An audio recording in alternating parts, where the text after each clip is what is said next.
ישבעו. אשרי הרחמים, כי הם ירוחמו. אשרי ברי הלבב, כי הם יראו את אלוהים. אשרי עושי השלום, כי בני אלוהים יקראו.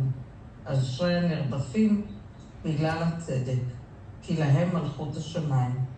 אשריכם כאשר יחרפו אתכם וירדפו אתכם, ויאמרו עליכם דברי שקר. אשריכם כאשר ידברו נגדכם בגללי. שמחו וגילו, כי שכרכם רב בשמיים. כך רדפו גם את הנביאים אשר היו לפניכם.